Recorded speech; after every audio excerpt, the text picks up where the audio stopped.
তো ঢাকা শহরকে পরিষ্কার রাখার জন্য মানে মানুষকে বোঝানোর জন্য যে ঢাকা শহরটা কীভাবে পরিষ্কার রাখা যায়, এই যুব সমাজ দেখিয়ে দিচ্ছে কীভাবে পরিষ্কারটা রাখা যায়। তো আমরা আশা করব আমরা নিজেরা যদি দায়িত্বশীল হই, সবাই পরিষ্কার রাখা যায় ঠিক এভাবে।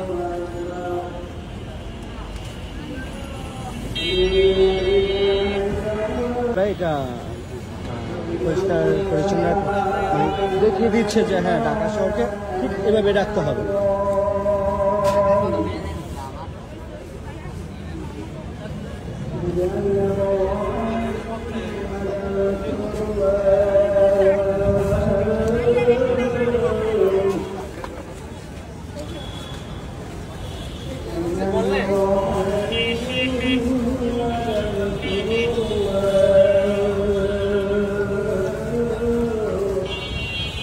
আমরা সবাই মিলে যদি ঢাকা শহরটাকে ঠিক এভাবে পরিষ্কার রাখি, আসলে কোনো ময়লাই হবে না, কোনো কিছুই হবে না, পরিষ্কার থাকবে, পরিচ্ছন্ন থাকবে।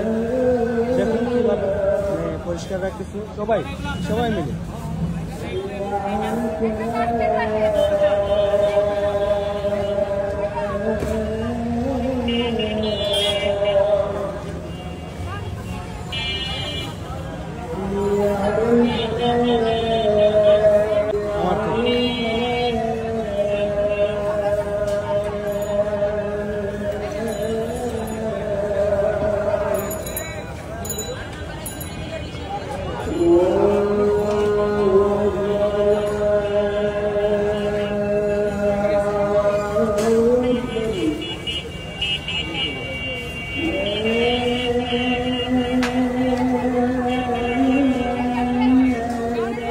ইচ্ছা করে নিজেরা পারি এভাবে ঢাকা শহরটাকে পরিচ্ছন্ন পরিষ্কার রাখার জন্য।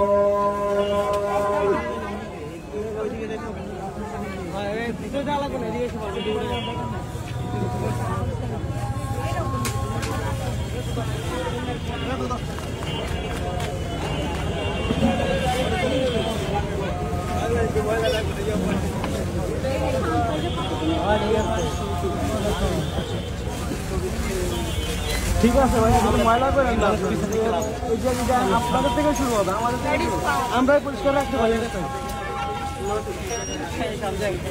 আমরাই পরিষ্কার রাখতে পারি।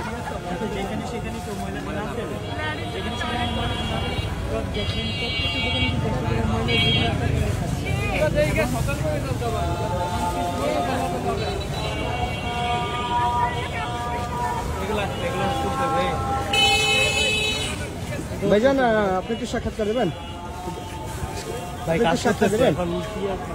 দেখেন দেখেন যে কিভাবে ময়লাটা করছে, দেখেন ময়লাটা কিভাবে করছে। এটা মানুষের বিবেক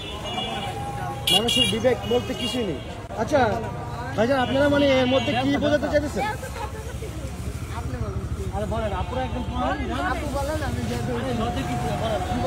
বলেন।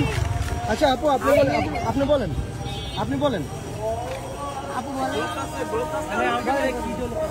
না আপনি বলেন, একটা কিছু বলেন। আমি তো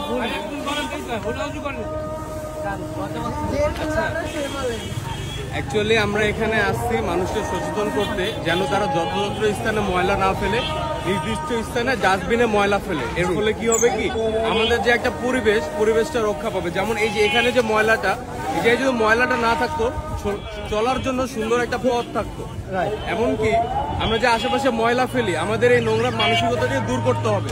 আমরা তো চাই যে একটা পরিচ্ছন্ন বাংলাদেশ হোক, যেন আশেপাশে ময়লা পড়ে না থাকে, একটা সুন্দর বাংলাদেশ হোক। এটাই হলো অ্যাকচুয়ালি আমাদের চাওয়া পাওয়া। যেমন ওখানে দেখেন যে ময়লাটা পড়ে আছে, যদি চিন্তা করেন যে ওই জায়গায় যদি সম্পূর্ণ পরিষ্কার থাকতো, মানুষ কিন্তু ওখান তো চলাচল করতো। ময়লার উপর দিয়ে তো আমরা সচরাচর হাঁটি না, তার ফলে কি হয়, যদি পরিষ্কার থাকতো ওখান থেকে মানুষ কিন্তু হাঁটাচলা করতো। আর এখানে একটা অন্যরকম একটা গন্ধ সৃষ্টি হয়। একটা জায়গায় ময়লা পড়ে থাকলে গন্ধ একটা চলে আসে, তার ফলে কি হয় যে আমরা চলার পথেও যে ঘ্রাণ নেই, তখন হলো আমাদের অস্বস্তি বোধ করি। আমরা যেন অস্বস্তি বোধ না করি, আমরা আমাদের পরিবেশটাকে সবাই মিলে সুন্দরভাবে সচেতন করে যাতে আমরা নির্দিষ্ট স্থানে ডাস্টবিনে ময়লা ফেলি, এমনকি একটা পরিচ্ছন্ন বাংলাদেশ তৈরি করার চর্চা করি।